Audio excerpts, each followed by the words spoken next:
Okay, it's time now for us to go to what we've all been waiting for, the interview with Mr. Steve Arrington. This is Sound Fusion Radio. Hi, this is Steve Arrington, a.k.a. The Invade, and you're listening to Sound Fusion Radio with DJ-Gloss. Holla. DJ-Gloss. Hello there, Mr. Arrington. Do you mind if I call you Steve? Huh? Do you mind if I call you Steve? No, no problem at all. That's lovely. Really nice to hear your voice. How are you? Hey, it's great to hear yours as well. I'm looking forward to the interview. Mind if I ask you a few questions and get things underway with the interview? Is that okay? Absolutely, absolutely. Okay, thank you very much. So you played in bands prior to joining the Murphys, which was in 1975. So what was it that took you into music from a young age?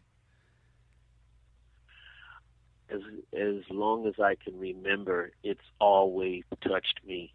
I remember the first song that I liked, and my parents and older brothers would confirm that, and that was Shimmy Shimmy Cocoa Pop by Little Anthony and the Imperials. And wow, it's just been something that music is just a part of me. It's a part of my being. It's just all I've ever known is my love for it. Wonderful. That's absolutely wonderful, Steve. Thank you for that. And what about your first performance in front of an audience? Can you remember what that was? Well, my brother had a band called the Soul Agent. And my brothers, I have 4 brothers, and my oldest 2, which one was involved in music and the other one was a lover of music. The one, Victor, had a band, and he's 7 years older than me. Yes. I would watch his band, and they would practice in my basement. And one day I was practicing on the drums when they left the rehearsal, and my brother was like, "Hey, man, you can play." Now, I'd been playing pots and pans and books and things around the house, but I played the drums, and my mother bought me some bongos, and the next thing I knew, they had a little guy playing bongos in the band. Now, I couldn't go to some shows because they wouldn't let me in the clubs because I was like 8, 9 years old. Wow. But that was my first experience playing the rehearsals. And then with that band, that wasn't in shows that were like outside in the park and that sort of thing, I played bongos. So it was around 8 or 9 years old. Wow. Wow, that's really great. I'm loving that. And so when you joined the Murphys in 1975, can you tell us a little bit about that band? Because that's not a band we know so much about, really, Steve, and it would be lovely to know just a little more. The Murphys were awesome. The Murphys, led by the great Clifford Murphy, bassist out of the Toledo, Ohio area, yes, who played with Count Basie. He played with a lot of the greats. He had a lounge band that a lot of musicians came through that band and got themselves together with Clifford. He still is alive now, and he has a place in Toledo called Murphy's Place. It's like a restaurant/jazz club. Wonderful. But what was great about the Murphys is the musicians that came through there. My original keyboard player, Victor Bruce Gotze, played with the Murphys. I brought him to the band, and prior to me joining, and after I joined, there was a guy by the name of Tom Warrington who played keyboards with the Murphys, but he also was a bass player. He played bass for many years with Buddy Rich and ended up marrying Buddy Rich's daughter.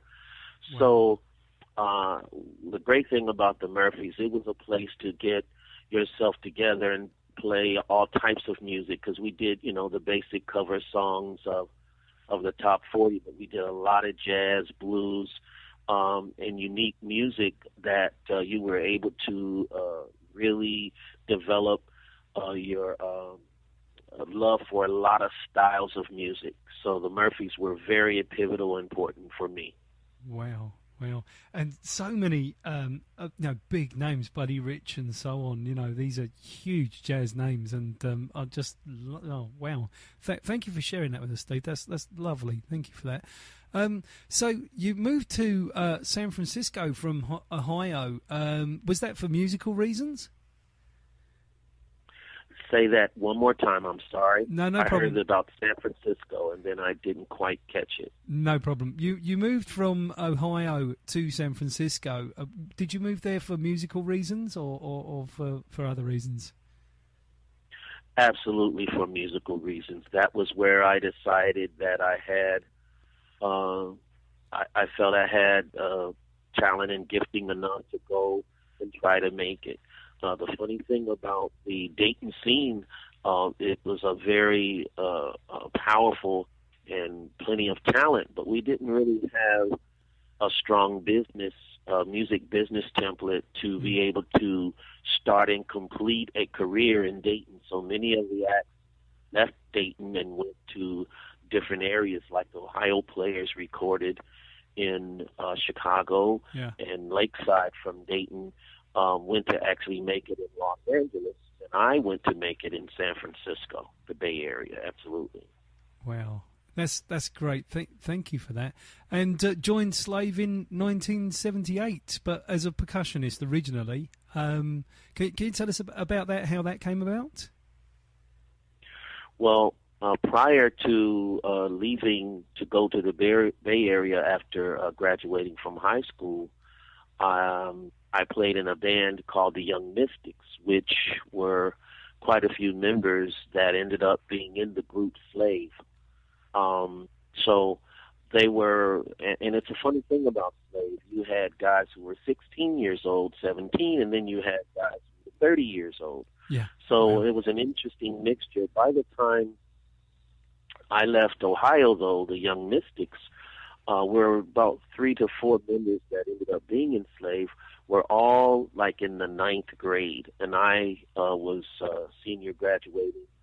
And I went to the West Coast to make it. Started playing with the Escovedos, Pete and Sheila, and first Coke Escovedo, the great Coke Escovedo. Yes. While I was in San Francisco, some of the members who were in the Young Mystics joined with Stevie Washington from New Jersey, which was the nephew of Pee Wee, the trumpet player for the Ohio Players. They put together a band called Slave. They did their first album, Slave, titled as the name of the group, and then they did their second album, The Hardness of the World, on that tour while I was in California playing salsa music with the Escovedos. That tenure was winding down because the Escovedos were moving into different directions. Sheila moving in with to work with George Duke, and part of the band was also part of Santana's band. So they were sort of going different directions. And right at that time, Slave called me up and said, "Hey, man, we'd like you to join the group." And so in a way, I was getting back with a lot of the guys that I had come up with, and we had formed a musical bond. So it was just a perfect fit right after leaving the situation with the Escovedos. It worked out perfect.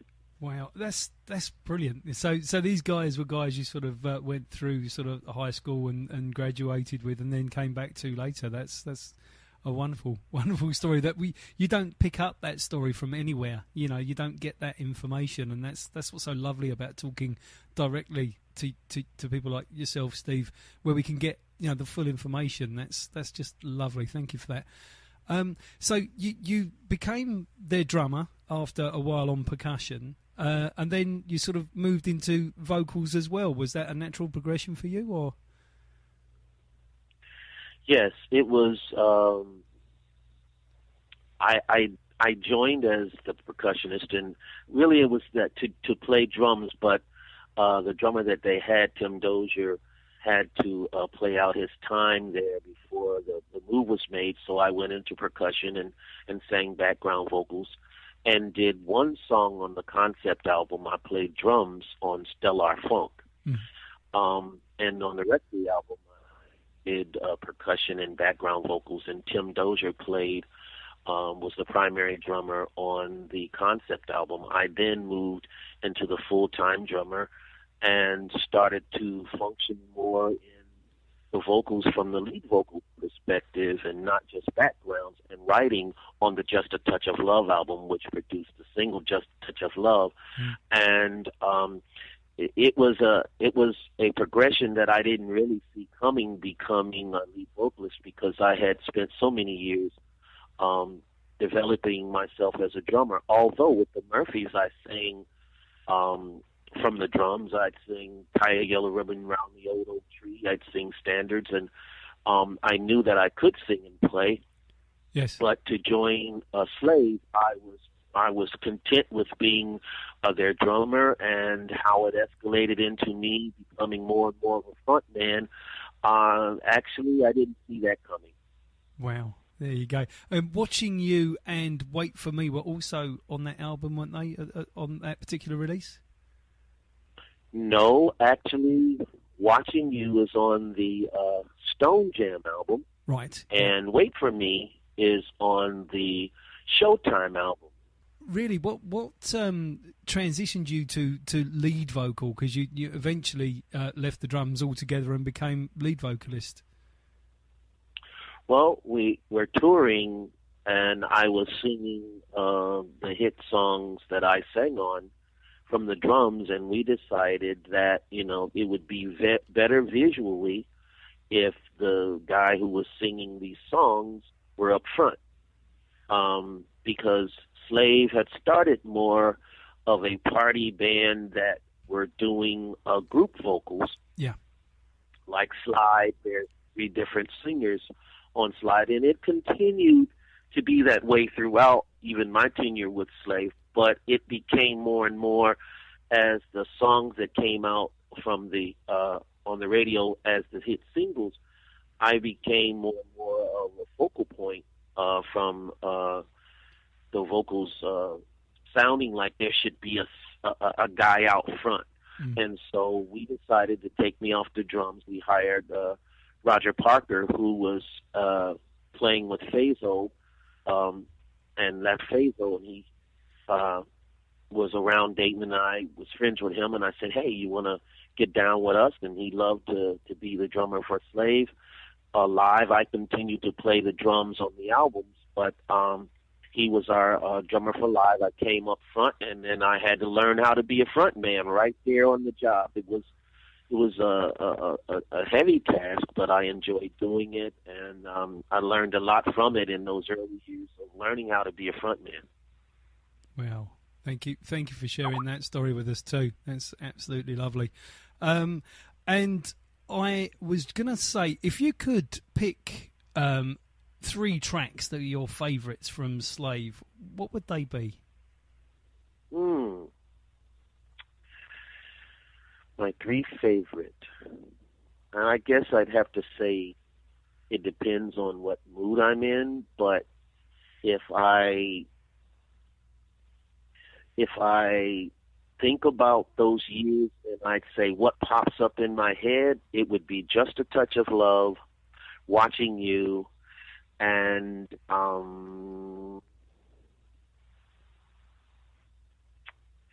a toss-up between Snapshot and Wait For Me. I don't mind. We can make it 4. And if I had to choose between the 2, it would be Wait For Me. It would be Wait For Me. Fantastic. That's lovely. Because when we play your feature, I do like to play the tunes that you like as the artist, which to me is important, because that is a great representation. We've got this lovely interview footage, and it's just great to put the tunes that you select amongst that, if you see what I mean. So that's what we aim to do. So okay. You left Slave in '82. Any particular reason, or did you just feel that you needed to move on individually, or what was the thing there? Well, unfortunately, the history of Slave has been one that there's been interchanging members after the first album. Yeah. The lineup always changed. which brought me into the group. I was one of those changes. Part of the reason I believe the lineup changes is because there was a tremendous talent and we had a great sound, but there were always business issues. We had a lot of business problems. And as I understand it, those business problems started even before I came, which led to me never actually being signed to the group. I was a sideman, but I was becoming more and more and more a part of the sound as a writer and as a vocalist. But I never was signed to the band because of the business issues. I was encouraged by Stevie Washington not to sign and get caught up in the business problems that Slave had throughout its great run. Yes. So it became more obvious that how the problems were developing. I then moved on because of that. I didn't want to. I enjoyed what we were doing together. I had no aspirations of going out on my own. I thought what we were doing was really working and was important. But we were never able to solve the problems that brought so many people coming and going in Slave in the first place. And unfortunately, at that time, I became affected by it as well, and I had to move on. Yeah, I understand. And then, of course, you formed the Steve Arrington's Hall of Fame. Yes.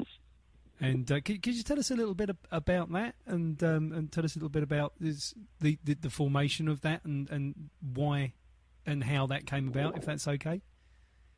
Yes.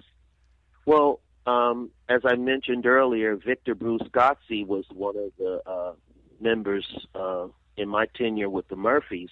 Yes. He moved to Berkeley and went to he moved to Boston, I should say, and went to Berkeley, came back, was in New York, and at the time when I was leaving Slave to start my new band, we reconnected, and I say, hey, you want to get down with my new unit? He wanted to play, and there were 3 other guys who were sidemen as well from Slave who were looking at perhaps moving on. They decided they wanted to roll with me as well, and that was Charles Carter, Sam Carter, and Roger Parker. And there was the bass player from Young and Company, Buddy Hankerson. Wow. And then there was also the guitarist, Arthur Raines, who was also out of New York, who was a great jazz player on guitar, keyboards, and saxophone.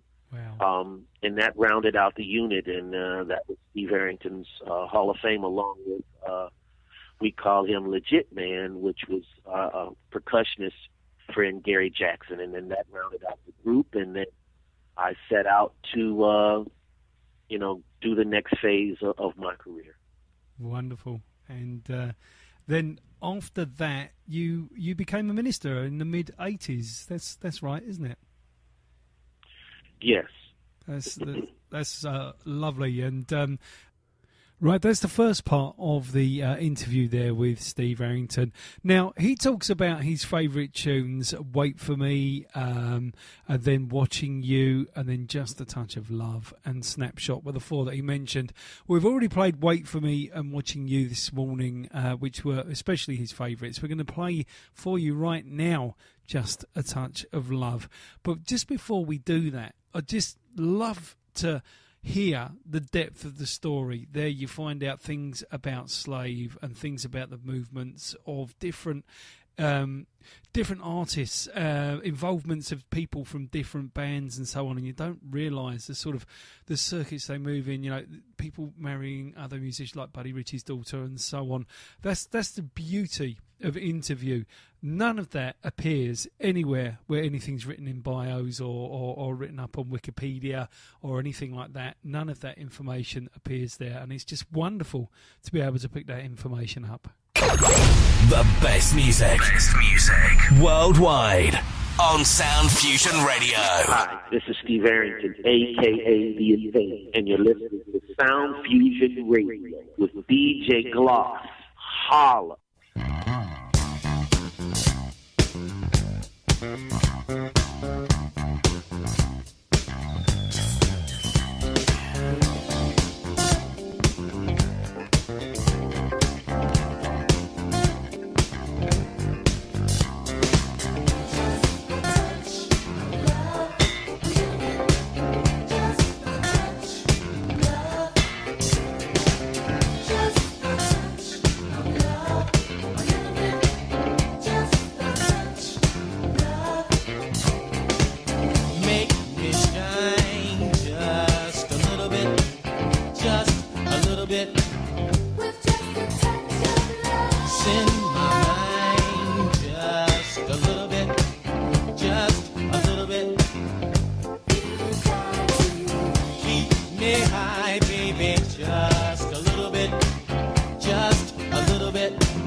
We got a little bit of Slave there featuring Steve Arrington. And we've been featuring Steve Arrington all week. Just a touch of love. Awesome tunage from him here, Sound Fusion Radio Breakfast. Right after this, we're going to take a pause for the calls, and then when we come back, we've got the second part of the Steve Arrington interview. There'll be no slice of reggae today, but an interview with Steve Arrington is something I could not cut back. What do you cut out? You just can't.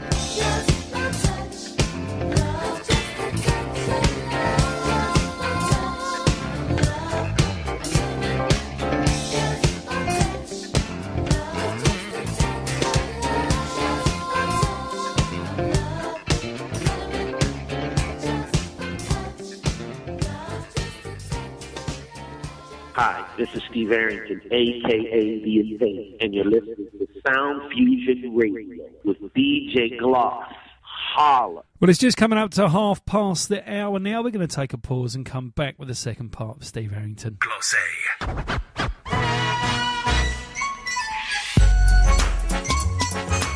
This is Sound Fusion Radio with DJ-Gloss.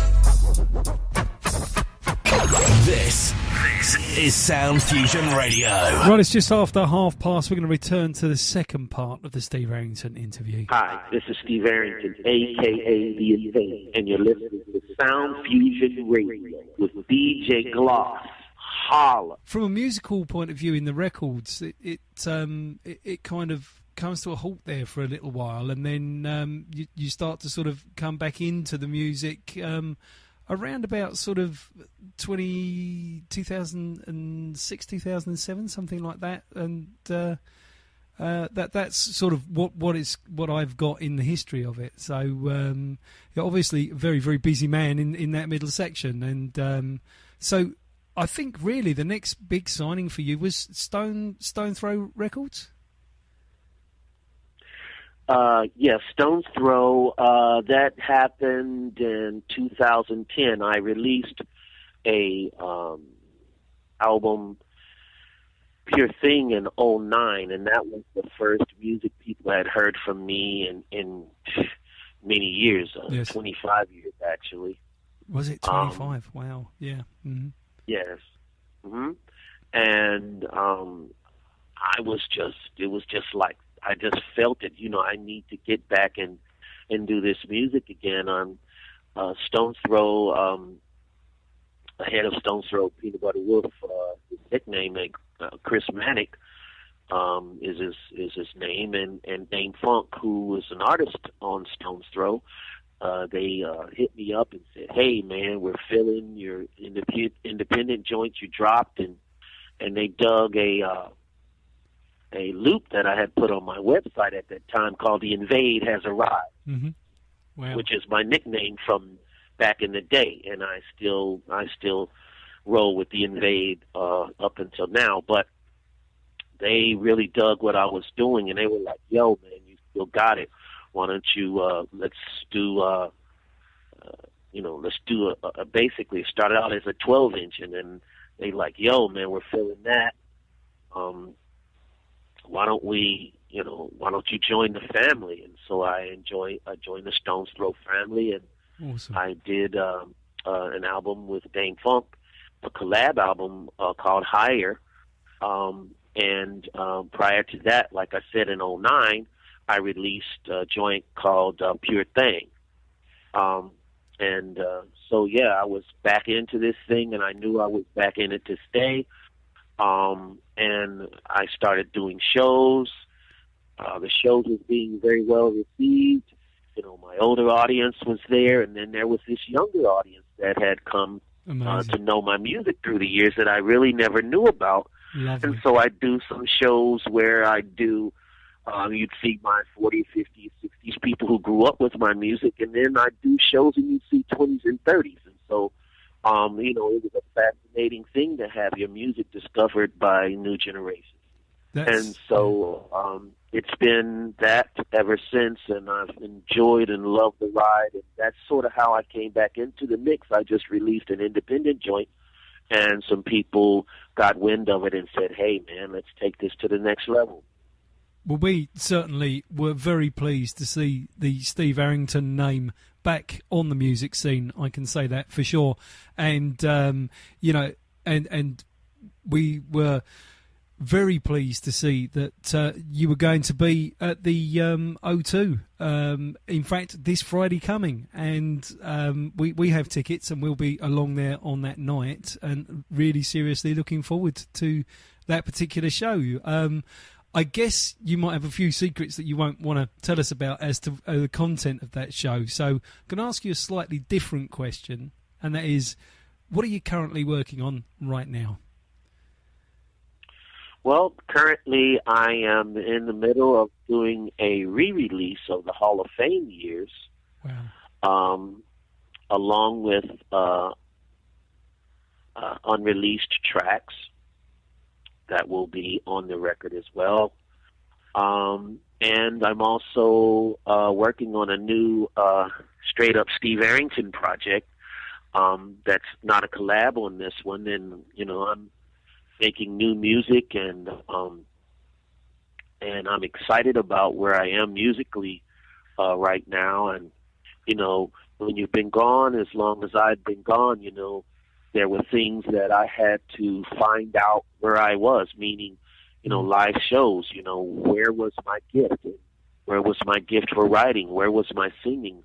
And all of that. And, you know, I've answered all those questions for myself, and I'm excited about where I am and how the past 3 to 4 years, since, like I said, 2009, has developed along with, you know, getting on the Stones Throw label and doing shows and then also, you know, doing shows with my band and writing new music. I feel like, you know, hey, I still have quite a bit to say, and I'm still as excited and enthused about making music and writing music and performing as I ever was when I first came up and when I went to San Francisco to make it. So Steve Arrington is here. And by the grace of God, I will continue to stay on the scene and produce music that I'm excited about. Well, we're very excited about you producing that music, Steve. And, you know, we would love to get behind any new releases that you have and get them out there to our listenership and you know, support you as much as we possibly can. That would be great. So you know, hopefully we can sort of collaborate and get your new music played as much as possible over here in London, and hopefully get a few people in to come along and buy it and spend their money and enjoy it, because we're very, very pleased to see you back. You know, singing and performing again, and a lot of our listeners are very much looking forward to Friday. And I was going to ask you, perhaps you could share with us a little about what the intentions are for the show on Friday, without giving too much away, obviously. Well, we can look to have us a great party, a great time. You know, I'm going to do the hits. I'm going to do some cool album stuff. And I'm going to present, you know, my heart. I mean, what I do. I am so excited to do this music again. It feels brand new to me. Wonderful. And, you know, and that's the way I perform it. You know, it's, in other words, I give my heart and soul, and it's a good time. And, you know, I'm going through my catalog, and that's what's so much fun, man. Just from tune to tune, it's like, yeah, man, this is where I should be. This is what I should be doing. And you can look for me to give it up, to put it all out there, way out where you've never been before. Wonderful. That sounds absolutely great. And we'll be here ready to receive all of that, Steve. That's going to be absolutely fantastic. And myself and our producer of the station, some of the DJs, and many of our listeners are going to be there on Friday to see you. So we're very much looking forward to that, sir. Very much indeed. Well, I sure look forward to the show. It'll be great to to get down there. I've always appreciated the love and support of London and the UK, and I can't wait to hit the stage and show that love and receive it back. I'm looking forward to having a great time. Yeah, and where you're playing the O2, I don't know if you've played it or been there before, but it's a very, very nice venue in as much as it's very sort of close to the audience, and it's one of those sort of musical venues that's very sort of close between artist and audience. You don't feel like you're a million miles away looking at a little tiny spot on the stage. You can actually sort of interact very well at that venue. So I think it's going to be absolutely fantastic. Really looking forward to that. I've got one more question if you have time. Is that okay? Yeah, absolutely. Wonderful. Well, my last sort of official question, although I'm happy to talk for as long as you'd like to talk for, is if you have anything that you would like to tell the listeners, any social media sites or places where they can buy your new releases, please tell them all about it now as much as you'd like to. Okay. You can reach me at Steve Arrington Music. That's my band page on Facebook. And I interact with the fans and the friends. I'm hands-on there. I don't have anyone answering things for me. I'm there myself. You can also hit me up at Twitter, Steve_Arrington on Twitter. Same there. I connect with the fans there. And, excuse me, also Instagram. You can hit me up on Instagram. I got my Instagram jumping off, doing my thing there. And I have a website. You can hit me up on Steve Arrington Music at .com on Tumblr. That's brilliant. And so those are the spots you can reach me. And like I said, I connect and I interact and I enjoy doing it. You can pick up my music, iTunes. My new music will be in stores. Hey, I'm looking forward to connecting in all those different scenarios, along with live and along with interviews like this on the radio. Well, that's wonderful, Steve. So, and the future for Steve Arrington, where are you aiming for there? What are you looking to do in time to come? Well, I've done some movie soundtrack and sound score material for a film. That's just something new on the horizon for me. You can be looking at seeing more of my music in films, older music and new music in films. And again, new recordings, new material being released, and continue doing shows. I'll be back over in Europe. Wonderful.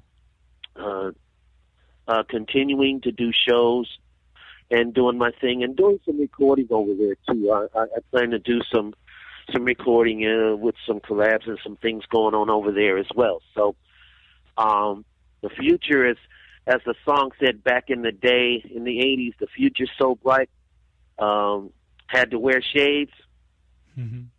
That's sort of how I see it with myself. I'm very, very excited, and I look forward to every day. Every day I look forward to it. I call it looking forward to every right now. Sounds absolutely wonderful. Thank you very much, Mr. Steve Arrington, for your time on Sound Fusion Radio. And, if you are releasing anything and you'd like to talk to us again, or like us to take on any of that music and play it for you, then please don't hesitate to be in touch, because we would love to speak to you again as new things come out. It would be absolutely wonderful. And it's just been a very enjoyable interview, and it's been wonderful. Thank you very much. Hey, I've enjoyed it. Much love, DJ-Gloss. And to you too. Thank you very much, Steve. And I'll see you on Friday. I'll give you a wave, but then I would imagine there'll be a few thousand other people giving you a wave as well. So you might not be able to spot me, but it would be absolutely wonderful to watch you. And we're seriously looking forward to it. Thank you. Thank you very much. And I look forward to getting down and maybe we'll see each other. You never know. I'm not sure. But, hey, man, nothing but love. Absolutely. Absolutely, too. You have an absolutely blessed and beautiful day, and we'll see you next week, and take care. Thank you very much. Thank you. Thank you now. Bye. Bye now. Thank you. Bye. And that's the interview there with Steve Arrington, and he did play that stage, and he absolutely owned it. Had a fantastic time there at the Indigo too, and Steve Arrington really let it go there on the stage. Thoroughly enjoyed it. So big thanks to Mr. Steve Arrington, a lovely guy, and just so nice of him to share all of that with us, going right the way back in the day, bringing things right the way up to date. He spent a lot of time talking to me, and we are very thankful for that, and hope that all of you lovely listeners out there enjoyed that as much as we did. Now, during the interview, he did say 4 tracks that he felt were his particular favourites, and the last of those to play today, and that means that we have played all 4 today, is Snapshot by Slave. Oh! Click, click, click, click.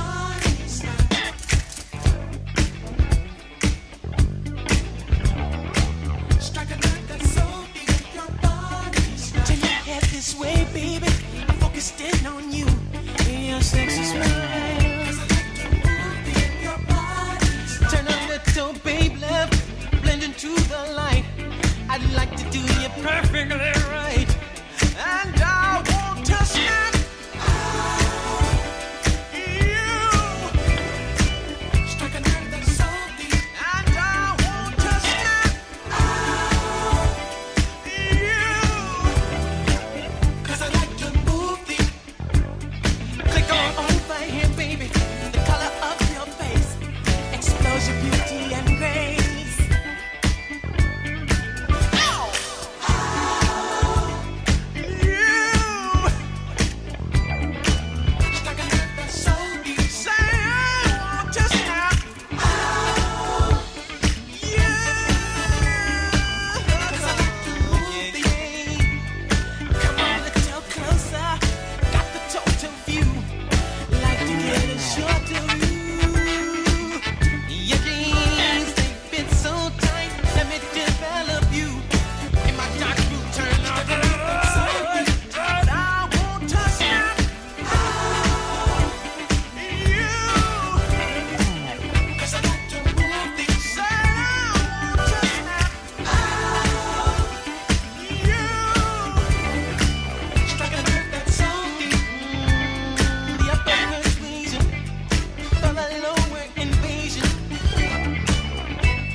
There you go, requested going out especially for Mr. Steve Arrington himself.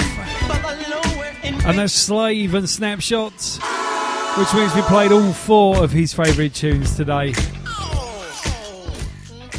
We're going to have one more tune from Steve Arrington before the finish of the show today. It's been absolutely lovely featuring him all week. And, of course, after having been to the O2 and seeing him in concert as well, it's just been absolutely awesome. Hi, this is Steve Arrington, a.k.a. The Insane, and you're listening to Sound Fusion Radio with DJ-Gloss. Holla.